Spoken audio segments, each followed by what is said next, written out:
ಆಸ್ಪತ್ರೆಗಳು ಅದರಲ್ಲೂ ಸರ್ಕಾರಿ ಆಸ್ಪತ್ರೆಗಳು ಬಡ ರೋಗಿಗಳ ಪಾಲಿಗೆ ಮರುಜೀವ ಕೊಡುವ ಕೇಂದ್ರ ಆಗಬೇಕು.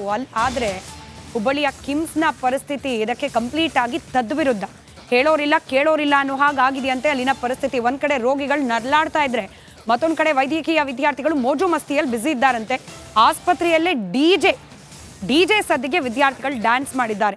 ಹುಬ್ಬಳ್ಳಿ ಕಿಮ್ಸ್ ಆಸ್ಪತ್ರೆಯ ಮುಖ್ಯ ಕಚೇರಿ ಬಳಿಯಲ್ಲೇ ಘಟನೆ ನಡೆದಿರೋದು. ಘಟಿಕೋತ್ಸವ ಪಾರ್ಟಿ ನೆಪದಲ್ಲಿ ಆಸ್ಪತ್ರೆ ಬಳಿಯಲ್ಲಿ ಡ್ಯಾನ್ಸ್ ಮಾಡಿದ್ದಾರೆ.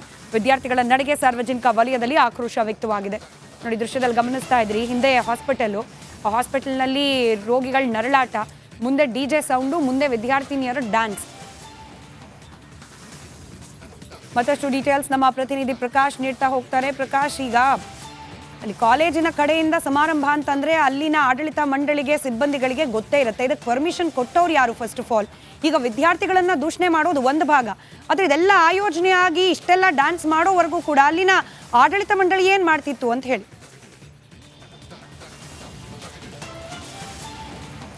ಎಸ್ ಸುಸ್ಮಿತಾ, ಉತ್ತರ ಕರ್ನಾಟಕದ ಸಂಜೀವಿನಿ ಅಂತಲೇ ಕರೆಸ್ಕೊಳ್ಳುವಂಥ ಕಿಮ್ಸ್ ಆಸ್ಪತ್ರೆಯ ಸಿಬ್ಬಂದಿ, ಅದೇ ರೀತಿ ಇಲ್ಲಿನ ವಿದ್ಯಾರ್ಥಿಗಳು ಸದಾ ಒಂದಿಲ್ಲೊಂದು ಎಡವಟ್ಟನ್ನು ಮಾಡ್ಕೊಳ್ತಾನೆ ಇರ್ತಾರೆ. ಅದೇ ರೀತಿ ನಿನ್ನೆ ರಾತ್ರಿ ಈ ಕಿಮ್ಸ್ ಆಸ್ಪತ್ರೆಯ ವೈದ್ಯಕೀಯ ವಿದ್ಯಾರ್ಥಿಗಳು ಮತ್ತೊಂದು ಎಡವಟ್ಟನ್ನು ಮಾಡಿಕೊಂಡಿರ್ತಕ್ಕಂಥದ್ದು. ಸಾವಿರಾರು ಸಂಖ್ಯೆಯಲ್ಲಿ ಈ ಒಂದು ಕಿಮ್ಸ್ ಆಸ್ಪತ್ರೆಯಲ್ಲಿ ರೋಗಿಗಳು ದಾಖಲಾಗಿರ್ತಾರೆ. ಆದರೆ ಅವರಿಗೆ ಸಮಸ್ಯೆ ಆಗುತ್ತೆ ಅಂತಕ್ಕಂಥ ಒಂದು ಸೌಜನ್ಯತೆ ಇಲ್ಲದೆ ಕಿಮ್ಸ್ ಆವರಣದಲ್ಲೇ ಈ ರೀತಿ ಡಿಜೆ ಸೌಂಡನ್ನು ಹಾಕ್ಕೊಂಡು ಕುಣಿದು ಕುಪ್ಪಳಿಸ್ತಾ ಇರೋದು ಸಾಕಷ್ಟು ಸಾರ್ವಜನಿಕರ ವಲಯದಲ್ಲಿ ಆಕ್ರೋಶ ವ್ಯಕ್ತವಾಗ್ತಾ ಇದೆ. ಒಂದು ಕಡೆ ಈಗಾಗಲೇ ಅಂದರೆ ಕಿಮ್ಸ್ ಆಡಳಿತ ಮಂಡಳಿ ಇದೇ ರೀತಿ ಯಾವುದೇ ರೀತಿಯಾದಂತಹ ಎಡವಟ್ಟುಗಳನ್ನು ಮಾಡ್ಕೊಳ್ತಾ ಬಂದರೂ ಸಹಿತ ಅಲ್ಲಿನ ಸಿಬ್ಬಂದಿಗಳ ಮೇಲೆ ಇರ್ಬೋದು, ವಿದ್ಯಾರ್ಥಿಗಳ ಮೇಲೆ ಇರ್ಬೋದು, ಯಾವುದೇ ರೀತಿಯಾದಂಥ ಕ್ರಮಕ್ಕೆ ಮುಂದಾಗಿಲ್ಲ ಅಂತಕ್ಕಂಥದ್ದು ನಮಗೆ ಸಾಕಷ್ಟು ನೋವಿನ ಸಂಗತಿ. ಈ ಒಂದು ವಿಚಾರದಲ್ಲಿ ಕಿಮ್ಸ್ ಆಡಳಿತ ಮಂಡಳಿ ಅಂದರೆ ಅಲ್ಲಿನ ನಿರ್ದೇಶಕರಿರ್ಬೋದು, ಅಧೀಕ್ಷಕರಿರ್ಬೋದು, ವಿದ್ಯಾರ್ಥಿಗಳ ಮೇಲೆ ಯಾವ ರೀತಿ ಕ್ರಮವನ್ನು ಕೈಗೊಳ್ತಾರೆ ಅಂತಕ್ಕಂಥದ್ದನ್ನು ಕಾದು ನೋಡಬೇಕಾಗಿದೆ. ಸ್ಮಿತಾ, ಧನ್ಯವಾದ ಮಾಹಿತಿಗಾಗಿ.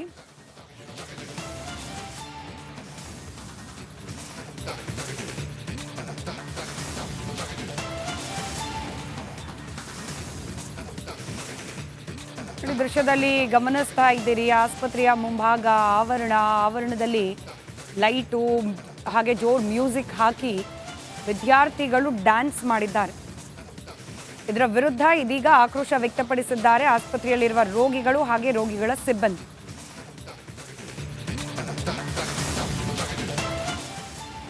ಮತ್ತೊಂದು ಕಡೆ ಹುಬ್ಬಳ್ಳಿ ಧಾರವಾಡ ಲೋಕಸಭಾ ಕ್ಷೇತ್ರದಿಂದ ಕಾಂಗ್ರೆಸ್ನ ಅಭ್ಯರ್ಥಿಯಾಗಿ ಲಿಂಗಾಲೇಶ್ವರ ಶ್ರೀಗಳನ್ನ ಕಣಕ್ಕಿಳಿಸುವ ಪ್ರಯತ್ನ ಪಕ್ಷದ ಒಳಗೆ ಯಾವಾಗ ಪ್ರಾರಂಭವಾಯಿತೋ ಈತ ಸಂತೋಷ್ ಲಾಡ್ ಇದರ ವಿರುದ್ಧವಾಗಿ ಅಸಮಾಧಾನವನ್ನ ವ್ಯಕ್ತಪಡಿಸಿದ್ದಾರೆ. ಮನ್ಸಿಗೆ ಬಂದಾಗ ಅಭ್ಯರ್ಥಿಗಳನ್ನು ಚೇಂಜ್ ಮಾಡ್ಬಿಡೋಕ್ಕಾಗತ್ತಾ ಅಂತ ಇಂಡೈರೆಕ್ಟ್ ಆಗಿ ಹೇಳಿದ್ದಾರೆ. 70% ಅಸೂಟಿ ಪರವಾಗಿ ನಾವು ಮತಯಾಚನೆ ಮಾಡಿಬಿಟ್ಟಿದ್ದೀವಿ. ಇವರೇ ನಮ್ಮ ಅಭ್ಯರ್ಥಿ, ಇವ್ರಿಗೆ ಓಟ್ ಹಾಕಿ ಅಂತ ನಾವು ಕೇಳ್ಕೊಂಡ್ಬಿಟ್ಟಿದ್ದೀವಿ. ಪಕ್ಷದ ವರಿಷ್ಠರೇ ತೀರ್ಮಾನ ಮಾಡಿದ್ರು ಇವರೇ ಅಭ್ಯರ್ಥಿ ಅಂತ ಹೇಳಿ. ಹೀಗಾಗಿ ನಾವೆಲ್ಲರೂ ಕೂಡ ಅಸೂಟಿ ಪರವಾಗಿ ಪ್ರಚಾರ ಮಾಡಾಗಿದೆ. ಈಗ ಇದ್ದಕ್ಕಿದ್ದ ಹಾಗೆ ಲಿಂಗಾಲೇಶ್ವರ ಶ್ರೀಗಳನ್ನ ನಿಲ್ಲಿಸಬೇಕು ಅನ್ನೋ ಚಿಂತನೆ ನಡೆದ್ರೆ ಹೆಂಗೆ ಇದು?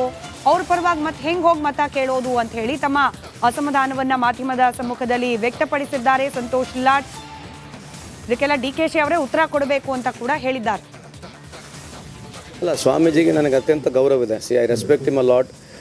ಈ ಥರ ಮಾತನಾಡ್ತಕ್ಕಂಥದ್ದು ಸರಿಯಲ್ಲ ಅಂತ ನನ್ನ ವೈಯಕ್ತಿಕ ಅಭಿಪ್ರಾಯ. ರಿಕ್ವೆಸ್ಟ್ ಸ್ವಾಮೀಜಿ, ಓನ್ಲಿ ರಿಕ್ವೆಸ್ಟ್ ಮಾಡ್ಬೋದು. ಬಿಕಾಸ್ ಈ ಥರ ಹೇಳಿದರೆ ಏನಂತ ಗೊತ್ತಾ, ಯಾರ್ದೋ ಒಂದು ಇಂಟಿಗ್ರಿಟಿ ಮೇಲೆ ಕೂಡ ಡೌಟ್ ಮಾಡ್ದಂಗೆ ಆಗುತ್ತೆ. ಯಾಕಂದ್ರೆ ನಾವ್ಯಾಕೆ ಲೂಸ್ ಕ್ಯಾಂಡಿಡೇಟ್ ಹಾಕ್ಸೋಣ? ಈಗ ಸ್ವಾಮೀಜಿಗೆ ಇಂಟ್ರೆಸ್ಟ್ ಬಂದಿದೆ. ಸ್ವಾಮೀಜಿ ಇಲ್ಲದ್ರು ಕೂಡ ನಾವು ಫೈಟ್ ಮಾಡ್ತಿದ್ವಲ್ಲ.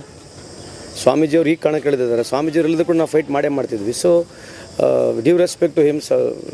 ಸ್ವಾಮೀಜಿಗೆ ಇಂಟ್ರೆಸ್ಟ್ ಇದೆ, ಅವರಿಗೆ ರಾಜಕೀಯಕ್ಕೆ ಬರಬೇಕಂದ್ರೆ ಇಂಟ್ರೆಸ್ಟ್ ಇದ್ದರೆ we welcome him. But I request Swamiji not to speak like that. ಯಾಕಂದರೆ ನಮ್ಮ ಇಂಟಿಗ್ರಿಟಿನೂ ಇದೆ, ಪಾರ್ಟಿ ಇಂಟಿಗ್ರಿಟಿ ಇದೆ. ಅಂದರೆ ನೀವು ಹೇಳೋದು DK ಶಿವಕುಮಾರ್ ಅವರು, ಸಿದ್ದರಾಮಯ್ಯ ಅವರು, ನಾವೆಲ್ಲರೂ ಮಿಲಾಪಿ ಕುಸ್ತಿ ಮಾಡ್ತಾಯಿದ್ದೀವಿ ಅಂತ ಹೇಳ್ತಾರೆ ಅರ್ಥನ.